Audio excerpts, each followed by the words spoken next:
Pedro, me da muchísimo gusto saludarte. ¿Cómo estás? Muy buenos días. El trigo y sus derivados pueden convertirse en otra marejada inflacionaria a escala mundial. Esto después de lo que comentábamos hace un momentito, el veto de Rusia a que Ucrania pueda pasar y exportar a través del Mar Negro estos granos. Cuéntanos, Pedro, buen día.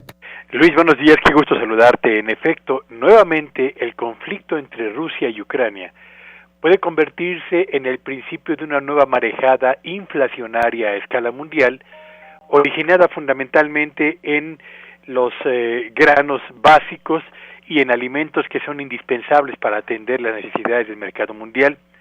Como bien lo ha señalado Luis, ese acuerdo entre Rusia y Ucrania, que fue suscrito en julio del año pasado a instancias de la ONU y de Turquía, permitía que parte de las exportaciones de Ucrania hacia países muy necesitados como Afganistán, como Sudán y como Yemen, pudieran avanzar sin mayores complicaciones a pesar de estar ubicados o de tener que recorrer una ruta marcada, digamos, por el conflicto bélico.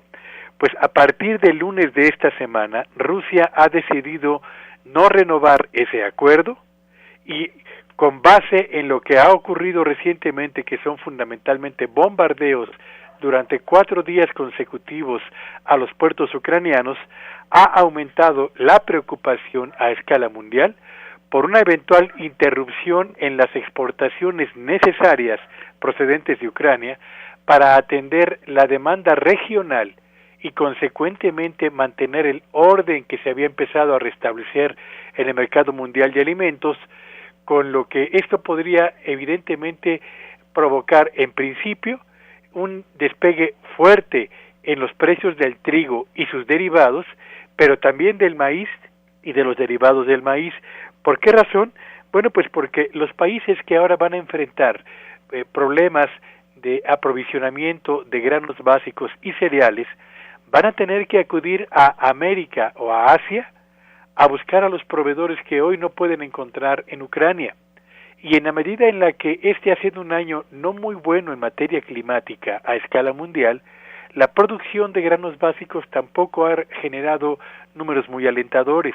De modo pues que el incremento que ya se registra en trigo y en derivados del trigo a escala mundial a tasas superiores al 10%, parece ser la primera, yo diría yo, la primera ola de golpe a la economía mundial en materia inflacionaria, que ojalá pueda ser contenida a tiempo, Luis, porque de lo contrario podría generar una nueva, como decía yo, marejada inflacionaria que daría al traste con buena parte de los esfuerzos y de los avances que países desarrollados y en vías de desarrollo hemos logrado en el combate a la inflación.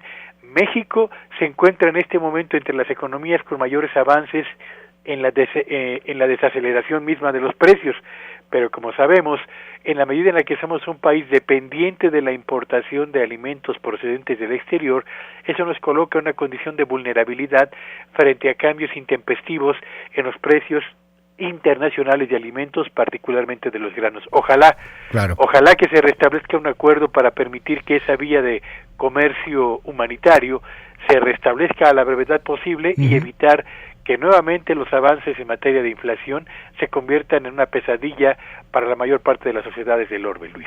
Nos pega, ¿no, Pedro? Sin duda alguna, sin lugar a dudas, no de manera tan directa, Luis, pero sí por la vía indirecta, en la medida en la que comience a aumentar la demanda de trigo y de maíz en América, en Asia y en Estados Unidos para atender el mercado que no puede ser cubierto hoy a través del Mar Negro.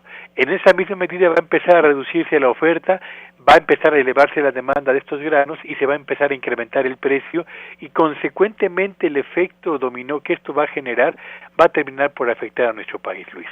Gracias, Pedro, te mando un gran abrazo y te seguimos en tu red. ¿Cuál es? Sígame en Twitter en @PetelloVillagrán y que tengan un espléndido fin de semana.